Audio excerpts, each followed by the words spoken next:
Channel. இன்னைக்கு நம்ம சேனல்ல சூப்பரான ஒரு சீ ஃபுட் ரெசிபி தான் பார்க்க போறோம். கன்னியாகுமரி ஏரியாஸ்ல இதை வந்து தோடு, சிப்பி, கல்லிக்காய் இப்படி வந்து நிறைய பேர்கள்ல சொல்லுவோம். அந்த தோடு வச்சு எப்படி ரொம்ப சூப்பராக ஒரு ஃப்ரை பண்ணலாம் அப்படிங்கிறத இந்த வீடியோவில் பார்க்கலாம். இதான் வந்து தோடு, இந்த சிப்பின்னு சொல்லுவோம்ல. நான் பாருங்கள், இதை வந்து இப்போ தான் கடல்லேருந்து பிடிச்சிட்டு வந்த ஃப்ரெஷ்ஷான தோடு. இப்போ இது வந்து இந்த பாருங்கள், இந்த பாறையில் ஒட்டி வளரும். இது வந்து வெளியே வந்து இந்த மாதிரி நமக்கு வந்து இதாக இருக்கும், சுப்பி எல்லாமே. இது எல்லாத்தையுமே நம்ம வந்து க்ளீன் பண்ணணும் ஃபஸ்ட்டு. ஓகேவா? க்ளீன் பண்ணிவிட்டு ஒரு 2-3 தண்ணியில் அலசிட்டு அதுக்கப்புறம் வேக வைக்கணும். ஃபஸ்ட்டு வந்து க்ளீன் பண்ணுறதுக்கு கையை வச்சு சில பேர் இப்படி க்ளீன் பண்ணிடுவாங்க. பெட்டர் வந்து நமக்கு ஒரு கத்தி வச்சு இந்த மாதிரி க்ளீன் பண்ணிக்கோங்க. இது லைட்டாக அப்படி சொரண்டினாலே வந்துடும். ஓரளவு க்ளீன் பண்ணால் போதும். இந்த மாதிரி நாராக இருக்குல்ல, அது எல்லாத்தையுமே இந்த மாதிரி சொரண்டி க்ளீன் பண்ணிடுங்க. பாருங்கள், இந்த மாதிரி க்ளீன் பண்ணிடுங்க. இப்படி பண்ணுறதுனால இந்த மாதிரி வெளியே சுரண்டும் போது நமக்கு வந்து வேக வைக்கும்போது இந்த மண் வந்து மேக்ஸிமம் வந்து உள்ளே இறங்காமல் இருக்கும். அல்லது வந்து சாப்பிடும்போது நமக்கு வந்து வாயில் மண் தட்டுப்படுற மாதிரி இருக்கும். அதான் வந்து மேக்ஸிமம் வெளியே உள்ளதை இந்த மாதிரி நல்லா க்ளீன் பண்ணிவிட்டு அதுக்கப்புறமா வேக வைங்க.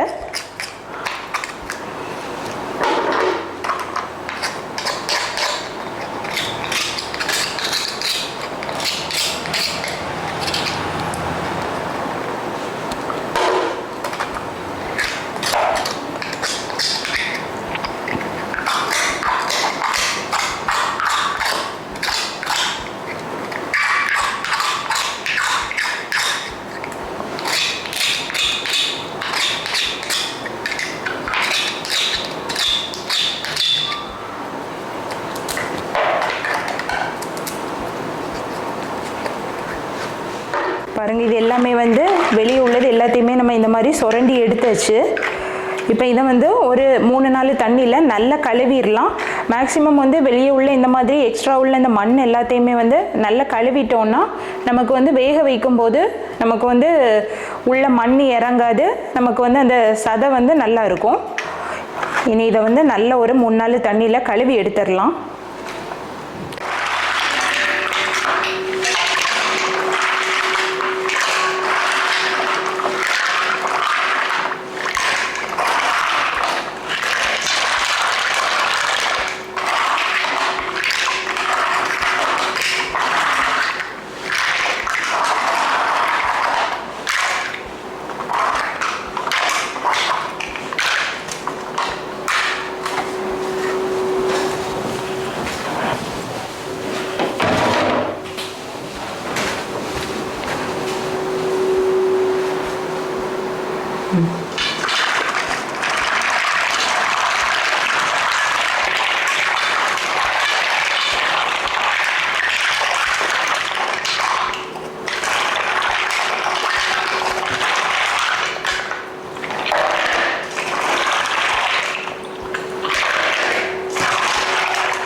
பாருங்கள், வெளியே சுரண்டி எடுத்த பிறகும் நமக்கு வந்து இந்த மாதிரி வந்திருக்கு. எவ்வளோ கழிவு வந்திருக்குன்னு பாருங்கள்.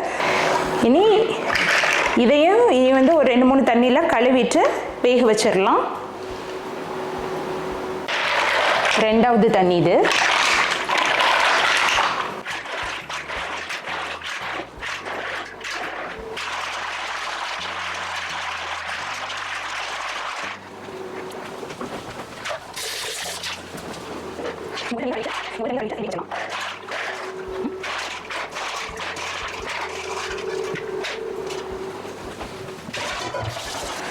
நல்லா க்ளீன் பண்ணி எடுத்தாச்சு. இப்போ இதில் வந்து ஒரு 1/2 லிட்டர் அளவு தண்ணி ஊற்றலாம். ரொம்ப இந்த மூழ்கிற அளவு தண்ணி ஊற்றணும்னு தேவையில்லை. நம்ம வந்து கொஞ்சம் தண்ணி ஊற்றினா போதும். இனி இதை மூடி வச்சு அது நல்லா வேகட்டும். பாருங்கள், இனி வந்து புகை வர ஆரம்பிச்சிட்டு இப்போ பார்த்தீங்கன்னா இப்போ வந்து நம்ம வேக வச்சதில் என்ன பாருங்கள், இந்த மாதிரி பபிள்ஸ்லாம் வர ஆரம்பிக்கும். தோடு வந்து வேகும் போதே நமக்கு இந்த மாதிரி அது ஓப்பன் ஆக ஆரம்பிக்கும். ஓகேவா? இதை லைட்டாக வந்து நல்லா கலந்து விடலாம். நல்லா வந்து இப்படி கலந்து விடுங்க. அப்போ தான் மேலே உள்ளதும் வந்து கொஞ்சமாக இதாகி இந்த மேலே உள்ளதையெல்லாம் நல்லா அப்படி கிண்டி விடும்போது நமக்கு அடியில் உள்ளதும் நல்லா எல்லாம் சேர்ந்து மிக்ஸ் ஆகி எல்லா தோடுமே நமக்கு இந்த மாதிரி விரிஞ்சு வரும். ரொம்ப நேரம்லாம் ஆகாது, ஒரு 10லேருந்து 15 நிமிஷத்துலேயே நமக்கு வந்து வந்துடும். கொஞ்சம் பெரிய தோடுனா கொஞ்சம் டைம் ஆகும். இது வந்து நமக்கு சின்ன தோடுனால சீக்கிரமே ரெடி ஆகிரும்.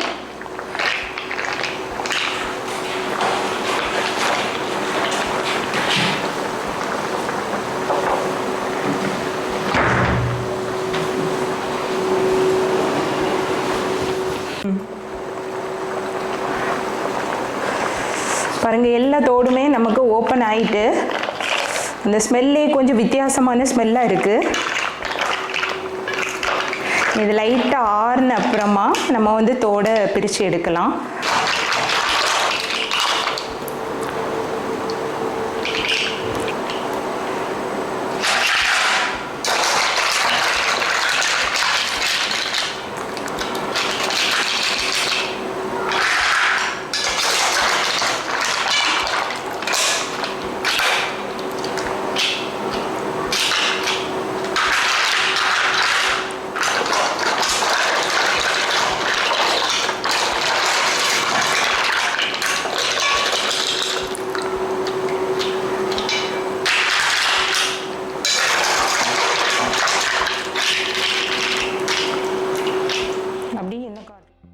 தோடை எப்படி வந்து க்ளீன் பண்ணலாம் அப்படிங்கிறத பார்க்கலாம். தோடை வந்து இப்போ வேக வச்சு தோடை இப்படி பிரித்தாலே நமக்கு வந்துடும். இனி உள்ள சதையை மட்டும் தனியாக எடுத்துக்கோங்க.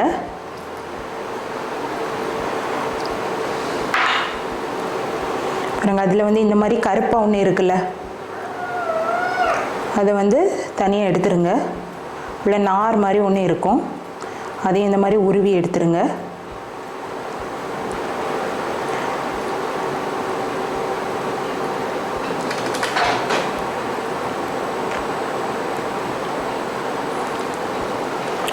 அது நமக்கு தேவையில்லை, அதெல்லாம் போட்டுருங்க.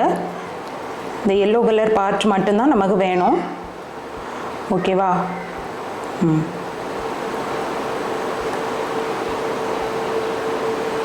இப்படியே எல்லாத்தையும் வந்து க்ளீன் பண்ணி எடுத்துடலாம். கொஞ்சம் ஒட்டி இருக்கிறது இதை வந்து இதை வச்சு எடுத்துருங்க. அப்போ வந்துடும். இது வந்து சதை தான். இந்த கருப்பு ஏரியா நமக்கு வேண்டாம். அது இந்த குடல் மாதிரி கொஞ்சம் கழிவுகள்லாம் இருக்கிற ஏரியா. ஸோ வந்து அதை எடுத்துருங்க. ஓகேவா? மீதி உள்ள ஏரியாஸ்லாம் வந்து மீதி உள்ளது நமக்கு வேணும். பாருங்கள், இவ்வளோ தான் க்ளீன் பண்ணி பாருங்கள், எல்லாத்தையும் க்ளீன் பண்ணி எடுத்தாச்சு. இது வந்து நான் மொத்தம் வந்து நான் 100 தோடு வாங்கியிருந்தேன். பாருங்கள், க்ளீன் பண்ண அப்புறம் எவ்வளோ வந்திருக்குன்னு ரொம்ப கம்மியாக தான் வரும்.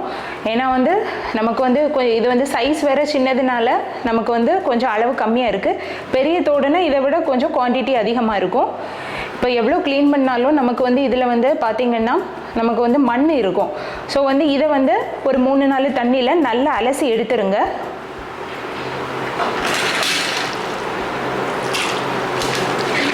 இப்போ அதில் உள்ள மண்ணெல்லாம் போயிடும். அப்போ தான் சாப்பிடும்போது நமக்கு வாயில் மண் தட்டுப்படாது. ஸோ வந்து மண் இதை வந்து நம்ம சும்மாவே சாப்பிடலாம். ஏன்னா ஆல்ரெடி வந்து வேக வச்சது தானே. ஸோ வந்து சும்மாவே சாப்பிடலாம், அந்த அளவு நல்லா இருக்கும்.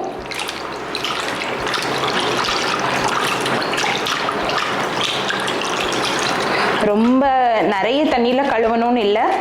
ஆல்ரெடி வந்து நம்ம வந்து நிறைய தண்ணியில் கழுவிட்டோம். இப்படி வந்து வேக வச்சப்புறம் கழுவும் போது நமக்கு வந்து அதில் உள்ள சத்துலாம் போகிறதுக்கு வாய்ப்பு இருக்குது. ஸோ வந்து ஒரு 2-3 தண்ணியில் அலசி எடுத்துருங்க.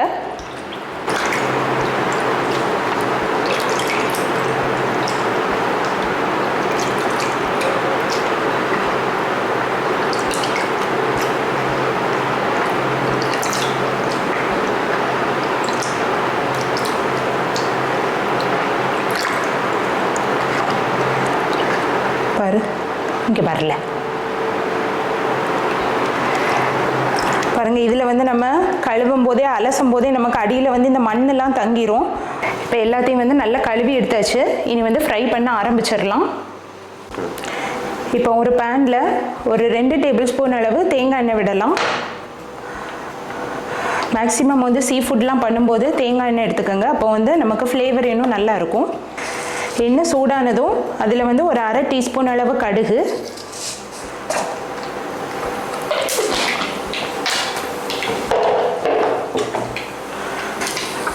கடுகு வெடிச்சதும் அதில் கொஞ்சமாக கறிவேப்பிலை,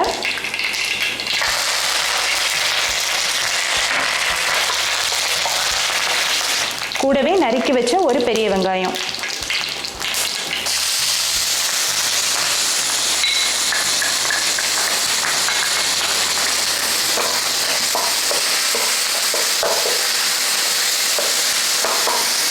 பெரிய வெங்காயத்துக்கு பதிலாக நீங்கள் வந்து சின்ன உள்ளி கூட எடுத்துக்கலாம். இப்போ நான் வந்து ஒரு பெரிய சைஸ் வெங்காயத்தை இந்த மாதிரி பொடியாக நறுக்கி அதை சேர்த்துக்கிறேன். இப்போ வெங்காயம் வந்து நல்லா வதங்கட்டும். வெங்காயம் சீக்கிரமே வதங்குறதுக்காக கொஞ்சமாக உப்பு சேர்த்துக்கோங்க. இப்போ வெங்காயம் வந்து சீக்கிரமே குக் ஆகிரும்.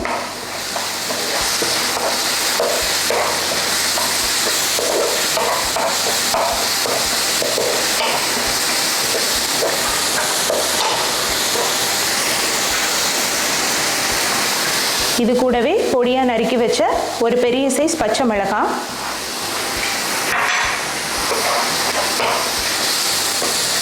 இந்த வெங்காயம் வந்து நல்லா வந்து பொன்னிறமாக வதங்கட்டும். நான் வந்து இன்றைக்கி வந்து தக்காளி சேர்க்கலை. உங்களுக்கு வந்து தக்காளி வேணும்னா ஒரு மீடியம் சைஸ் தக்காளியை பொடியாக நறுக்கியோ இல்லைன்னா மிக்ஸி ஜாரில் அடித்தோ அதை வந்து இது கூட சேர்த்துக்கோங்க. நான் இன்றைக்கி வந்து தக்காளியோ புளியோ ஒன்றுமே சேர்க்கலை.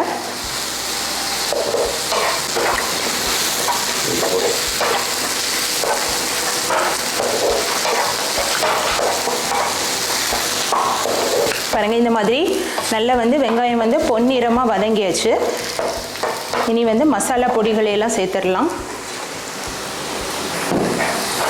இப்போ இது கூட ஒரு 1/4 டீஸ்பூன் அளவு மஞ்சள் பொடி, ஒரு டீஸ்பூன் அளவு காஷ்மீரி வத்தல் பொடி. நான் வந்து இது வந்து கலருக்காக தான் ஆட் பண்ணுறேன். ஏன்னா வந்து காரத்துக்கு வந்து பச்சை மிளகாய் சேர்த்துருக்கேன். ஸோ வந்து காஷ்மீரி வத்தல் பொடி உங்ககிட்ட இல்லைன்னா சாதாரண மிளகாய் தூள் வந்து ஒரு 1/4 டீஸ்பூன் சேர்த்தா போதும்.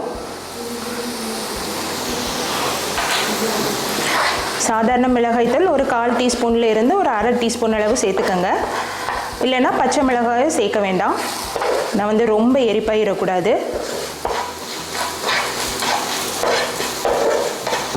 கூடவே ஒரு 1/2 டீஸ்பூன் அளவு கரம் மசாலா பொடி. நீங்கள் கரம் மசாலா பொடிக்கு பதிலாக பெருஞ்சீரக பொடியும் சேர்த்துக்கலாம். எங்கிட்ட வந்து தனியாக பெருஞ்சீரக பொடி இல்லை. ஸோ வந்து கரம் மசாலா பொடி சேர்த்துருக்கேன். இது லைட்டாக வந்து ஒரு செகண்ட் வந்து லைட்டாக கிளறி விட்டுட்டு நம்ம குக் பண்ணி க்ளீன் பண்ணி வச்சுருக்க இந்த தோடு எல்லாத்தையும் சேர்த்துடலாம்.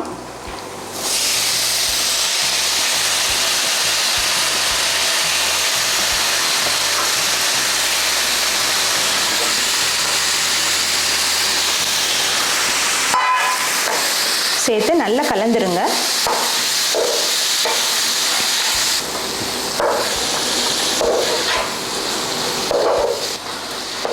இனி இந்த மசாலாவோட பச்சை வடையெல்லாம் போகிறது வரை ஒரு 5-6 நிமிஷம் அதை நல்லா வேக வச்சிடலாம். இது கூட தேவையான அளவு உப்பு சேர்த்துடலாம். உப்பு சேர்க்கும் போது எனக்கு வந்து நிறைய சேர்த்துறாதீங்க. யூஸ்வலாக வந்து நண்டு, இறால் இந்த மாதிரி தோடு எல்லாத்துக்கும் வந்து கொஞ்சம் உப்பு சேர்த்தாலும் டேஸ்ட்டு நல்லா தான் இருக்கும். ரொம்ப சேர்த்துட்டிங்கன்னா வந்து திகட்டுறது மாதிரி ஆயிரும். ஸோ வந்து லைட்டாக சேர்த்துக்கோங்க. சேர்த்துட்டு நல்லா கலந்து விட்டுடலாம். இனி இந்த தோடில் வந்து இந்த மசாலாலாம் நல்லா பிடிக்கட்டும். ஒரு 5-6 நிமிஷம் இது வந்து நல்லா குக் ஆன அப்புறம் ஸ்டவ் ஆஃப் பண்ணிடலாம். பாருங்கள், நல்ல சூப்பரான சிப்பி ரோஸ்ட் ரெடி பண்ணியாச்சு. இனி இறக்குறதுக்கு முன்னாடி வந்து மிளகு பொடி சேர்த்துக்கோங்க. நான் வந்து மிளகு பொடி இல்லைனால முழு மிளகை வந்து லைட்டாக அந்த மாதிரி இதை அரைச்சி அதுக்கு மேலே சேர்த்துட்டிங்கன்னா நமக்கு வந்து இந்த பச்சை வடையெல்லாம் ரொம்ப இருக்காது. ஓகேவா? ஒரு 1/2 டீஸ்பூன் அளவு மிளகுத்தூள் சேர்த்து அதை நல்லா கலந்து விட்டுட்டு ஸ்டவ் ஆஃப் பண்ணிடுங்க.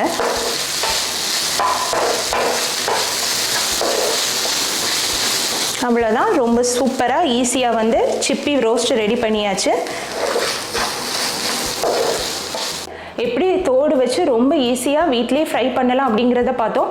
இந்த வீடியோ உங்கள் எல்லாருக்குமே பிடிச்சிருக்குன்னு நம்புகிறேன். இந்த வீடியோ உங்களுக்கு பிடிச்சிருந்ததுன்னா என்னோட சேனலை மறக்காமல் லைக் பண்ணி ஷேர் பண்ணி சப்ஸ்கிரைப் பண்ணுங்கள். நெக்ஸ்ட் ஒரு சூப்பரான வீடியோவில் உங்கள் எல்லாரையுமே மீட் பண்ணுறேன். Until then, bye from Soumya. Tata.